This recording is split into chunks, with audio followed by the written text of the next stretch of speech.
This is episode 111. We welcome you to the ADHD Smarter Parenting Podcast. Here to heal and elevate lives is your parenting coach, Siope Kinney. Hello, my friends. How are you? I hope you're doing well. Thank you for joining me. Today, we are going to discuss consequences. Consequences and trust. How do you effectively implement consequences while building trust with your child? We're specifically going to focus on the struggles that parents have with consequences and how to implement them. Now, when I'm talking about consequences, I'm actually talking about effective negative consequences. So the terminology is a little different because consequences could be positive or negative, but in this case, we're talking about effective negative consequences. The counter to that we use on Smarter Parenting is effective positive rewards. We all know what a reward is. A child behaves well, they get an effective positive reward, and that reinforces the behavior. But we are talking about how do parents implement effective negative consequences for negative behaviors. So that's what we're going to cover today, and I'm super excited because this has been a consistent question on how to implement consequences, or my consequences don't work, or I've been doing this, my child just will not change. And I have a family that I'm going to share with you their struggle with this, specifically the father with his teenage daughter. His name is Ryan. His daughter's name is Nicole. She's 14. She just did not respond to the consequences that he was giving her. And so Ryan and I had to sit down and have a really deep discussion on consequences and understanding what consequences are, how they work, everything. And so that conversation has spawned this podcast because it's important for you as parents to understand what consequences are, what makes them effective, and why they're important as part of raising your child. During this podcast, I want you to be able to understand the following. First, I want you to be able to understand why consequences are so difficult for parents. We're going to talk about this conversation I had with Ryan so you can understand that you're not alone. He tried implementing consequences for a long time with his daughter with little to no results, and it made him frustrated and upset. So we're going to understand why it's so difficult for parents to implement these. We're going to talk about the different types of consequences that exist. So there are natural and logical consequences and how that comes into play when you are implementing consequences. And then the third thing is I'm going to go over what it is that makes effective negative consequences so effective. There are 5 components, and this you can find on the Smarter Parenting website under the lesson of effective negative consequences. The 5 components that make effective negative consequences work are that they need to be immediate, that the degree and size needs to be appropriate for the behavior, that it's consistent, that you continually provide the same consequence for the behavior, or that you are consistent in delivering a consequence, and then that it's important for the child, so you need to use something that is motivating for the child to change their behavior. And then it needs to vary. As your child grows, you need to adjust the consequence. So we're going to go in depth and talk about the components of those in what you can do to make consequences more effective for you. Let's go ahead and start. I'm going to talk to you about Ryan and his daughter, Nicole. So Ryan is a single father. He's raising his daughter, Nicole, who's 14. And as they are living in their home, Ryan has some expectations for Nicole, which is absolutely normal for a parent. His expectations are that Nicole will clean up after herself, that she will do the dishes, that she have some meals prepared every once in a while during the week, not every night, that she clean up her room. I mean, they're really basic things. She's only 14, but he wanted to start teaching her some skills in relation to self-care and upkeep and also independence, which is where the meals come in. Well, Nicole will come home from school and just stay on her phone. And so she doesn't do chores. And this was the complaint that Ryan contacted me about. He was very upset because he's issued different consequences like grounding her, taking things away, turning off the internet to see what happens. All these different things he's tried to do to get her motivated to do what she needs to do. So Ryan and I had a discussion about this, and this is where I am going to explain to you why it's so difficult for parents to understand how consequences work or why consequences are not working. Okay, there are a list of things that parents have to overcome in order to have effective consequences work with their child. One of the things that is difficult for parents when they're implementing a consequence for a negative behavior is that they struggle because there's an emotional connection with their child. And so their child behaves in a certain way, and the parent responds and the child responds back, and it can escalate. Obviously, parents are connected to their children emotionally because they've seen them grow up. They've taught them so many things. They share a lot of experiences. And that emotionality can be used as a weapon by children sometimes when they become upset. And they can start throwing blame, or they can rile a parent up to a point where the parent is so frustrated they can't think straight. So understanding that there is an emotional component to consequences between a parent and a child is very, very important. Now, why is that different than consequences elsewhere? Think about consequences in the world in general. You can have consequences at work, yet there's not really that emotional connection with the other people, not as deep as you do with your own child. There are consequences for getting pulled over by a police officer or for being corrected for whatever it may be, going to court. There are consequences for all of those things. And there's not the emotional connection. So when you as a parent are able to recognize, I have an emotional response to my child, I need to keep that in check when we're dealing with consequences, then that's a good step to take. You need to be able to say, hey, I'm emotionally invested. I get it. There may be some times that I'm going to lose my cool.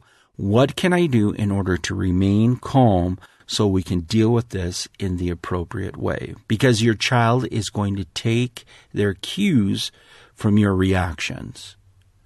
It's almost like a dance. The way I explained it to Ryan is that he will go in and issue a consequence, and she will escalate the situation, then he escalates, then she escalates, and it's almost like they're dancing. So he's taking a step forward, she's taking a step back, then she's moving forward, then he's moving back. And this can go on forever. And unfortunately, children have pretty good stamina, and they can go for longer than most parents can. And in fact, they will. And they test that to see how far they can go. Understand there's an emotional component between parents and children when you're issuing consequences. There's also the issue of impatience. A lot of parents feel that if I issue a consequence, the behavior will fix itself. Well, that's not true. Children need time to adjust and to change. They need time to adapt. And so you can issue a consequence that you feel like would be effective for you, but your child may not learn it on the first time. That doesn't mean give up. That just means, hey, let's reevaluate if this is effective, or in what ways can we make it more effective. So keep that in mind. Don't be impatient. Be patient. The process does take some time. Another reason that consequences are so difficult for parents is parents are guessing on what they're going to do. They wait for a behavior to happen, and then they just, off the top of their head, will say things like, you're grounded. You're grounded for a month. There's no real thought process behind it, and that can be a very dangerous place to be for parents.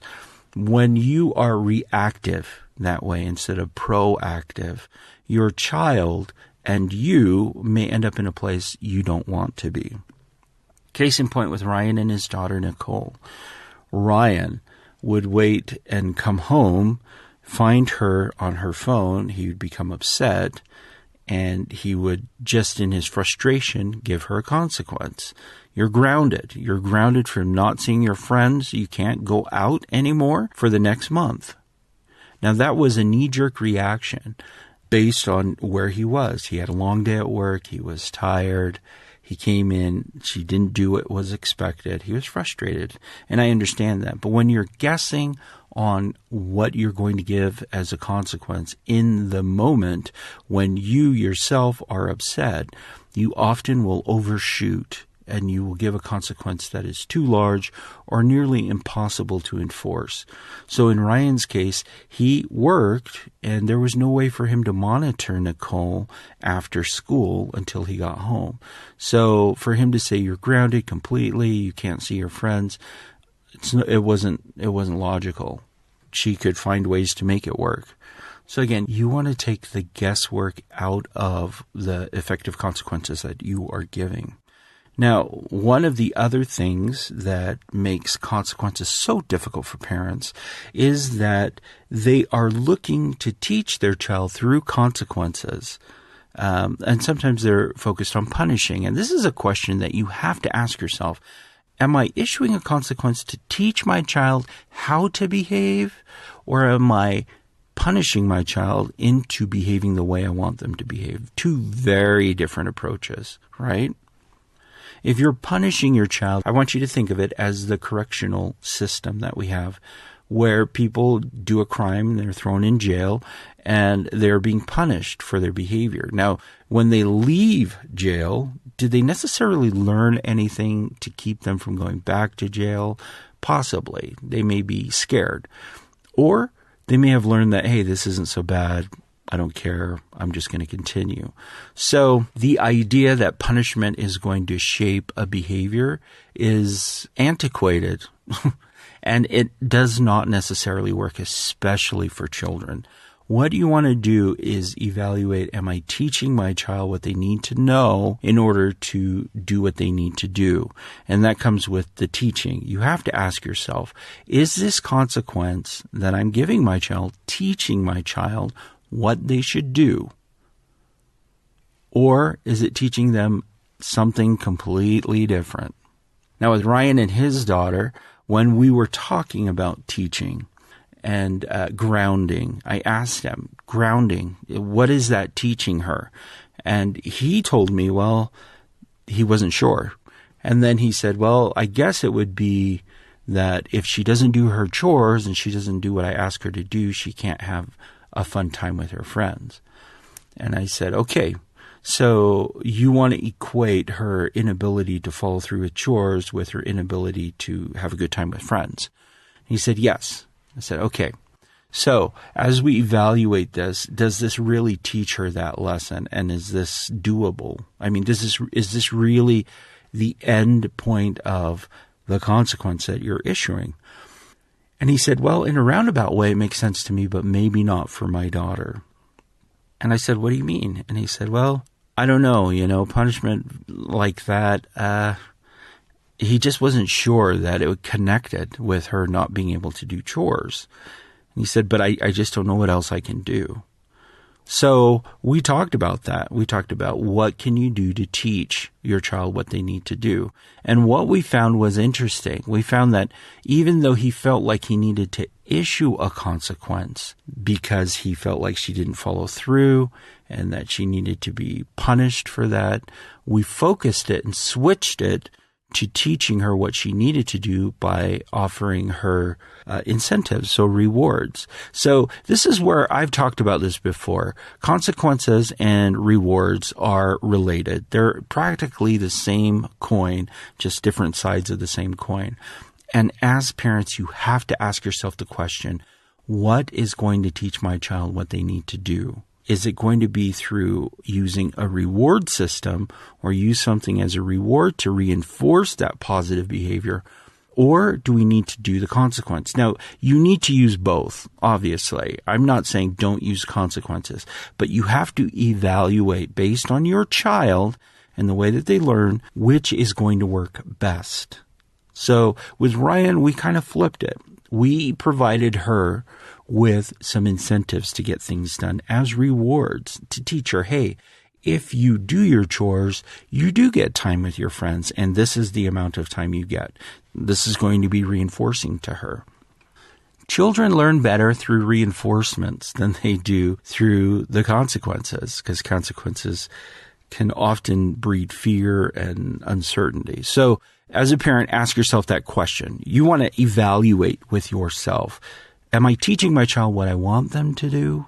And if so, how am I doing that? Is it better to use a reward system or a consequence? Now with Ryan, we did implement some rewards for completing the task. That should be motivating for her. But we also coupled it with consequences. And these are consequences that were predetermined, so we were not guessing at the last minute. It was just written out on a piece of paper and says, you do this, you get this. You don't do this, this happens. And that way, she was able to determine, okay, I have more to gain by following through, and I have more to lose, and I can see how my behavior will affect that. So that's how we implemented it. And obviously, we did implement some consequences for her behavior. So one of the things that we implemented as a consequence was that she would turn in her phone and not have it for the rest of the evening. That's a daily consequence. So helping her understand, hey, if my dad comes home and I didn't do any of my chores and I have to hand him my phone and I can get it the next day. Which for her, some days she was motivated to get it done. And some days she, struggled with it a little bit and the phone was taken away. Now, that brings me to the last point that Ryan and I were talking about, and that was his fear of her explosions when he issues a consequence. So a lot of parents fear this. They have a lot of fear around their child exploding once you issue a consequence. This is why it's so important for as a parent to remain calm. And the more things you can have in place beforehand, the better off you're going to be, because you can just refer back to it, like we did with the chart with rewards if she completed her task or consequences if she didn't. When she exploded, when he, talked to her about it, all he had to do was just point to the chart and say, okay, it's already outlined. That's it. It's just the way it works. End of discussion. I'm not going to discuss it any further, the way we're going to do this.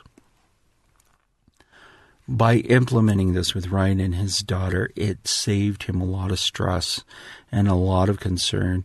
Ryan was saying that even on the drive home after work, he was dreading what he was going to face if she did not do what she needed to do. And so this actually helped him. He felt like, okay, I can go home and I can address what needs to be addressed, but I can move on from that. And she can learn, or she can receive a consequence. She can receive a reward. It's completely up to her. I'm helping her learn autonomy. I'm helping her make decisions. I'm teaching her that she needs to approach the world in a positive way, and that there are better things to gain by doing what I need to do. So he felt really good about this whole structure that we had as far as implementing consequences in the home. Now, the benefit of that is it established some very, very specific boundaries with them. And that is something that is very important for parents to have. You need to have those boundaries of where your child can act out and where they need to behave, right?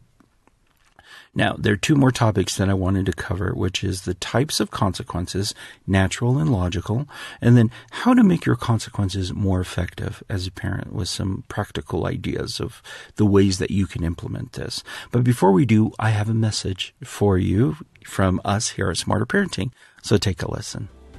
Hello, listeners. Did you know we rely on donations to keep this podcast going? All donations help us to help you and other parents. You can donate on the Smarter Parenting website and consider signing up for the Silver Tier coaching, and you get so much in addition to helping us help parents. You can use a credit card, Google Pay, Apple Pay, or PayPal. Every donation helps. Thanks. Okay, well, welcome back. We're going to talk about the types of consequences, natural and logical, right now. So, obviously, consequences come in various forms. There are natural consequences and logical consequences. With Ryan and working with his daughter, Nicole, I always ask Ryan to focus on natural consequences first. What are the natural outcomes that happen if she doesn't do something? Because if there is a natural consequence to a behavior, always focus on that first.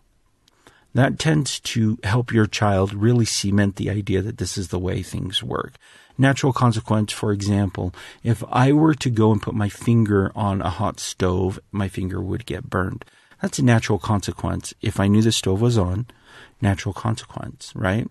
Now I know that if I do that, my finger might get burned. So it's a natural way that I learn and experience the world. Children learn it at a very young age. Take a child, for example, who is learning to walk and they're walking around the room. I've seen this happen so many times and it makes me laugh, but sometimes a child will walk directly into a wall as if they can walk through the wall, and then they bang their head and they fall down and they cry. They naturally learn that they cannot walk through walls. It's kind of that simple. What are the natural things that are happening when your child is misbehaving? Okay, what are the natural consequences of their behavior? Take, for example, at school. For Nicole, she had a teacher where she had to hand in her homework, and she had left her homework at home. Now, Ryan knew she had done the homework because he checked it the night before, but Nicole did not turn in the homework. And so she talked to the teacher about handing in the homework late, and the teacher said, "I'm sorry, I don't accept late work. I just don't." Well, Nicole came back and told her dad, and she was very upset. And instead of Ryan becoming upset, it was a teaching moment for him, because he's like, well, this is a natural consequence of forgetting to take your homework. So he comforted her and said, "Hey, I understand it was a lot of work. You spent a lot of time doing it. I understand that. However, you have to understand that there are rules that we have to abide by, and sometimes they don't work in our favor. And this is just what it is. Your teacher will not accept the work. What can we do in the future so this doesn't happen again?" You see how Ryan switched that, and he used that as an opportunity to teach. It was wonderful as we were discussing how he was going about this. So for all parents, you have your natural consequences that happen. Now, Ryan could have called the teacher up and complained and said, "Well, I saw, blah, blah, blah." Yeah, but in the long run, Ryan can't do that every time his daughter runs into difficulty with somebody or the expectations of something else. Say she grows up and she goes to work somewhere and things don't turn out the way she wants, and she comes to talk to Ryan. It's inappropriate for Ryan to intervene like that, call in and say, "Hey, well, my daughter's," and then, cause a fuss. That's just not the way the world works. And we want to teach our children how to navigate. And sometimes it works in our favor, and sometimes it doesn't, and that's okay. So types of consequences, natural and logical. Those were natural consequences.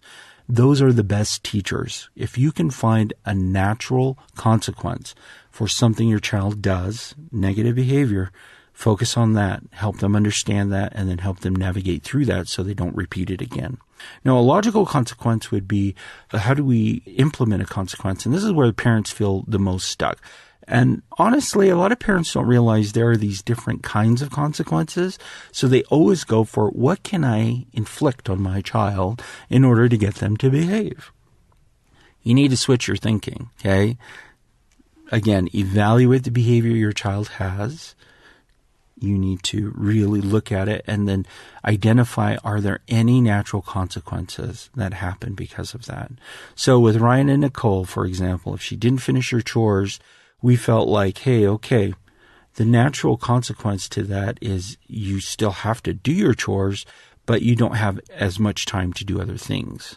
And so taking the phone away so she could finish her chores was definitely more motivating. Now, we adjusted that as time went, but I'll explain that as we start to discuss this a little bit more of how to make it more effective.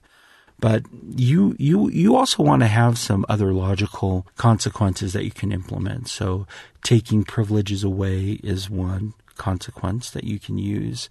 You can use additional chores as a consequence.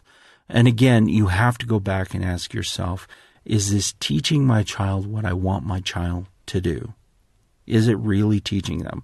Because I don't want to keep issuing consequence after consequence after consequence. I want them to learn their lesson and move on so we can move on to other things. Okay? So don't get stuck on the merry-go-round of issuing consequences where we're just going to keep giving these out. There's an end to consequences, and there's a purpose in ending consequences.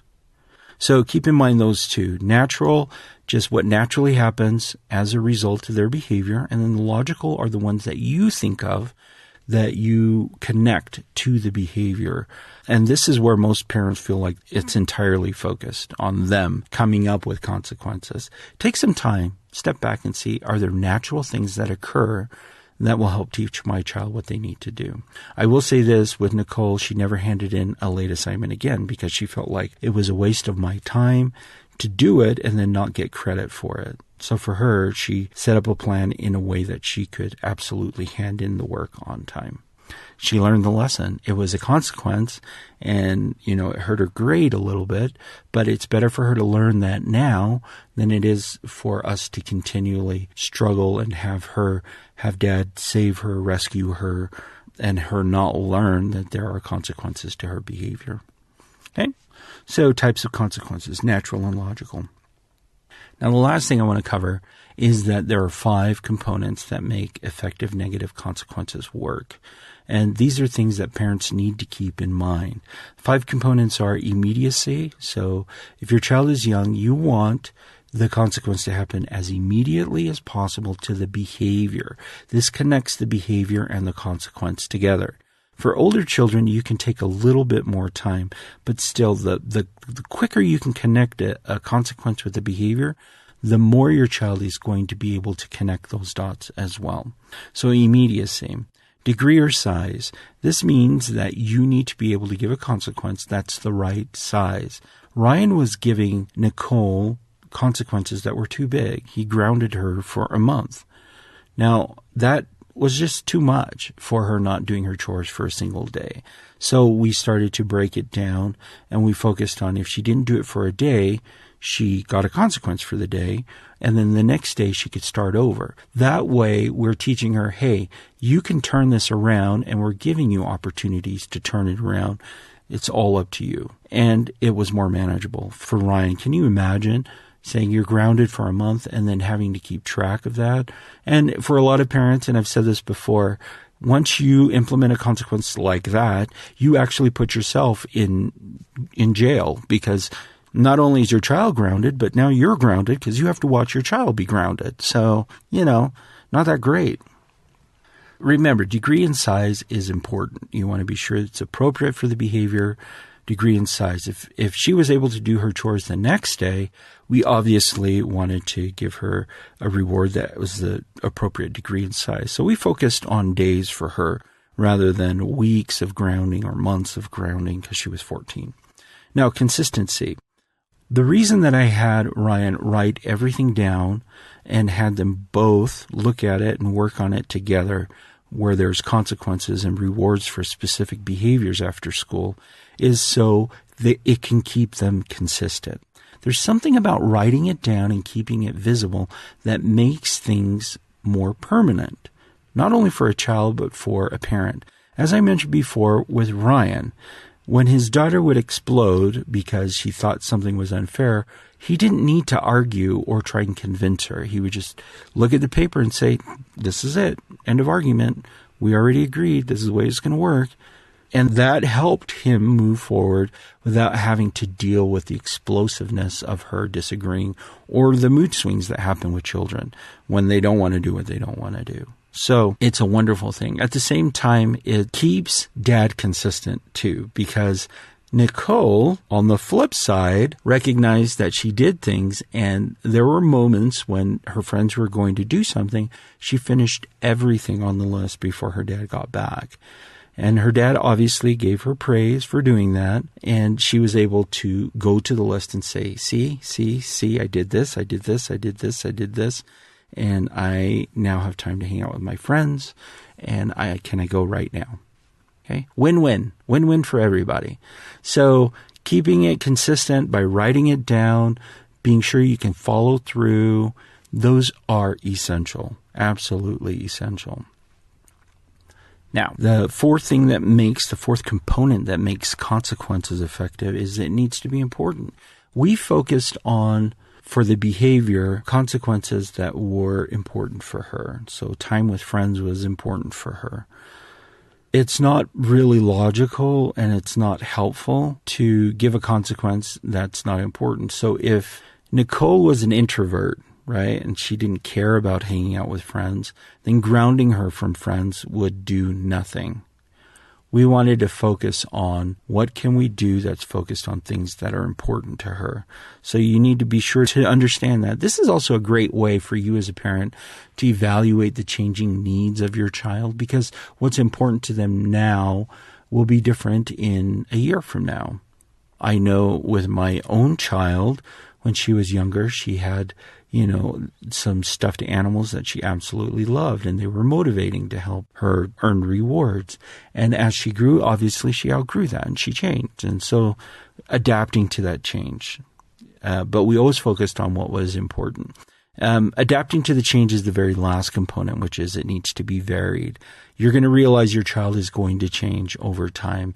And I prepared Ryan for this. I said, Nicole is 14. She's going to be 15. And when she's 15, this list may not work. And so you need to be really aware of where your child is. Where are her interests? In what ways can we shape the behavior and improve the behaviors that are needed? Now, I told him that as we are working with this, some of the behaviors are going to correct themselves. So they're not even going to be an issue because we've addressed them here. But he will find additional things that he's going to want to teach his child. And so as time goes on, he needs to reevaluate how things are going. If at any point something seems like it's not working anymore, it's time to make an adjustment. And I told him that could happen next week, that could happen next month, that could happen next year. But you are the one that needs to recognize that something's not working and then adapt and adjust. It needs to vary. So again, those 5 components, and you can find these on the Smarter Parenting website under the Effective Negative Consequences lesson. It's a whole page. You can watch a video there. But the 5 components are: consequences need to be immediate. Consequences need to be the right degree or size. Consequences need to be consistent. Consequences need to be important to your child. And the consequences need to vary as your child grows. So just remember those things. Now, I want to give a huge shout out to Ryan and Nicole for letting me share their story of how they were implementing consequences. I understand the frustration that parents feel in working through consequences because consequences are tricky. They're really, really tricky. If there's anything I want you to really take away from this, it's that you as a parent need to ask yourself, am I teaching in a way that my child knows what they need to do? And if it's not working in a consequence, I've got to find a workaround or do something else, because consequences are great and they establish good boundaries, but there are multiple ways to approach raising a child and helping them develop and grow. Really be aware. You may actually think about consequences the way your parents thought about consequences. We tend to adopt a lot of what our parents have taught us unless we are keenly aware and self-reflective in the way that we interact with our children. But I want you to keep this in mind. Wherever you're grabbing the information you are using to raise your child is adapting and changing in their own ways, and they're living in a different time. And so your ability to transform and adapt is going to be essential for their success. So that's it from me. Thanks for joining me, and I look forward to communicating with you again next time. Get on those consequences. Those kids need them, but really there's a lot of work that you as a parent need to do. All right. Talk to you later. Bye.